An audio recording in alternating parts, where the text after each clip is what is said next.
instead of a hard black, I want it to have a little color to it. And I'm actually going to go back over this with a little blue because I don't like how flat that dark is. I like that better. And I'm going to go under here again with that dark. That pretty much goes like this. Around there. Back here. And all the way into this corner. But it's lighter in that corner. So hopefully we'll do that like that. And then we've got some darks that come kind of in here. Now, I'd be using a smaller brush here. However, because this brush carries a really good point on it, I can get away with doing it. But I would suggest you use a smaller brush. And I'm just doing this right here, which is just kind of mottled. This is all masked, so I think that's masked and that's white. I don't know why. Oh yeah, that's lighter there. That's why I masked that. So I'm happy with these darks in here now. Those are looking better. And then there's a really dark area over in here. Particularly there's a shape right here. And that comes down and then like that. That's underneath here. So we're just going to leave that like that. Okay. And this, of course, is much darker under the boat. This is my favorite liner brush. It's actually made by Robert Simmons. And I am basically going to try with that point to run underneath here. Now that's masked, so we're going to have a problem because there's a highlight above that dark area. So let's just go on under there like this. And there's a dark area here. Like that. And it would probably be much easier, honestly, if I turned it this way. So I can really see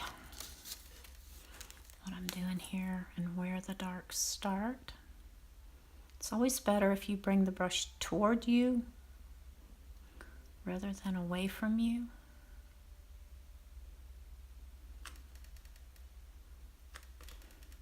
And it doesn't have to be a perfect dark area, because see, it's not perfect. Some of it's wider in places, like that. Right, and I see, I'm not sure where this, oh, there it is. Comes under here like that. These are the planks of the boat, and this is the shadow under the planks of the boat. So we just have to get that like that. And there's a nice wide one here.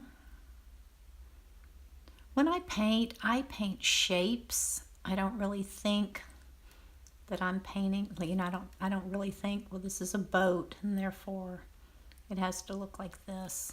Basically, I just say to myself, well, there's a shape, there's a rectangle, there's a shape here, and it goes like that. And that's pretty much how I do it. This one comes here. Always be sure you have a point on your brush. Your brush needs a nice point on it.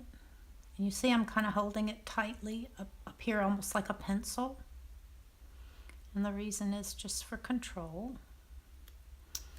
And I'm going to run this dark again, but not everywhere.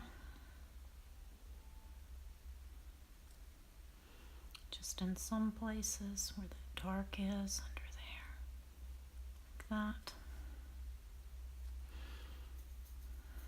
And the only reason I'm not working on the bird as I work through this painting is he is pretty much all masking fluid.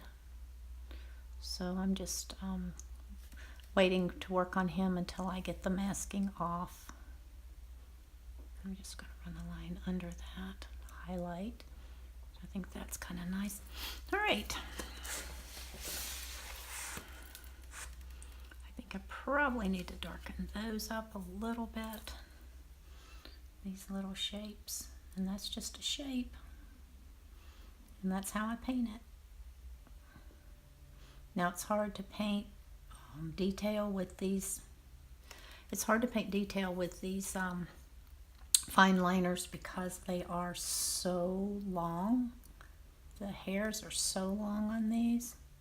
So you really need to switch to a little number 2 or what's called a spotter. A spotter is just a short bristled small brush, and it helps you have control, better control over what you're painting. But this is how I would do this. So this is really a beautiful scene.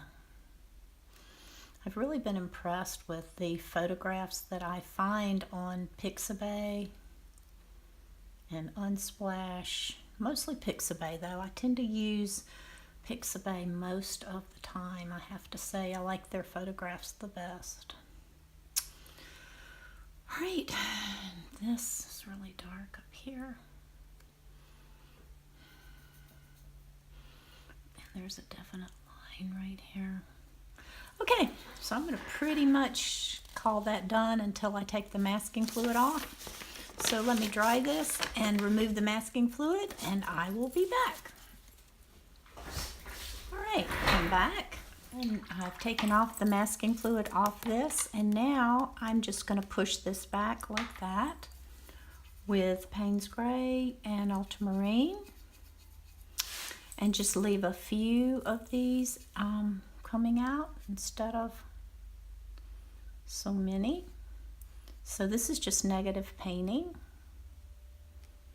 Basically, I'll just go around and paint the ones out that I don't want to save. And some will be lighter. They'll show through, but they just won't be as bright. I really want this area dark back here to show him off. So basically I'm knocking back the majority of this. And it's better, I think, to do it this way than it is to lose more highlights than you would care to lose when you're painting. So I'd rather mask out more than I need and then just fill them back in than to not have enough highlights, because once you lose the highlights you cannot get them back. And then to lighten this, I'll just do this with water up here, so that's not quite so dark. I want to keep the dark down at the base, so we'll just go ahead and lighten this right along in here. Hopefully that'll all blend together.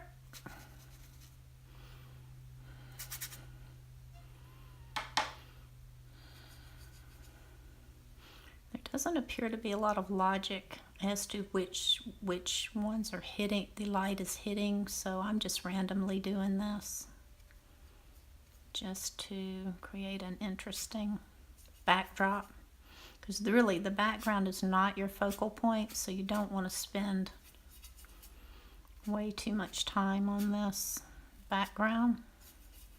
Just to loosely put it in. And if you're not happy with it, you can always go back and do more. But it's almost better if you do it just in a random manner like this, because it does look more like it's actually weeds, and nature is always loose. And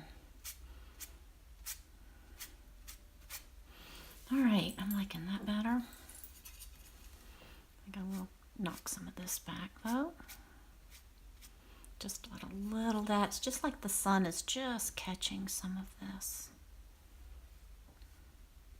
here and there without any real reason. It's very, very loose. Okay, I'm liking that.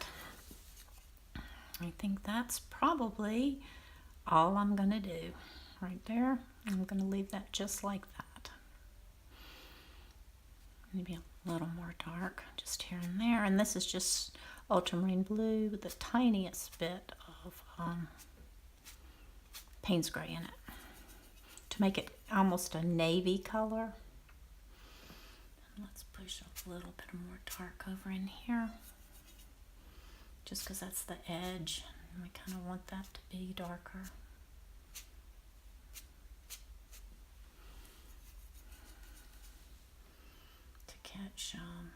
To bring us to our focal point here. And I like how it's kind of hiding through there and peeking out. It's kind of neat. All right. Okay. I think we're gonna, well, I don't like how harsh that is right there. So let's smooth that out a little bit. And a little dry brush is okay in here, because this is just a big modelly loose background. I don't want a hard edge around him though. So I'm going to kind of bring that on over into here so we don't have a dome over him. Okay. All right then. So I'm going to let that dry, and I'm going to take the masking off everything else and see where we are. And here it is with the rest of the masking fluid off. So we will stop here and pick this up tomorrow. Okay, I'm back, and I have finished this painting. I went back in and added some more of the greens in here. I softened more of this, and I went back in and lifted out some of the more branches to give this more interest. And I've softened my lines. I went back over everywhere there was masking fluid, and except here where I wanted that hard line for the water's edge. But I went back in and softened all of these. I went back in and darkened some here, some burnt sienna in here.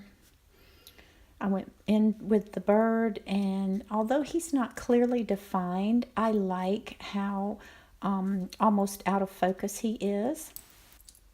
So I went back in and I added some Payne's Gray in the dark areas and just softened and gave the appearance of some feathers here and there. And I'm pretty much going to leave him alone. This is at the stage where I could easily overwork this. So rather than overworking it, I just decided to stop. And I added shadows, a little more shadows up in here. And then I went back over the white areas that I had the masking fluid and put in this soft yellowy green just to soften all that to almost look like algae. So there you have it. He is finished, and I hope you enjoyed this project.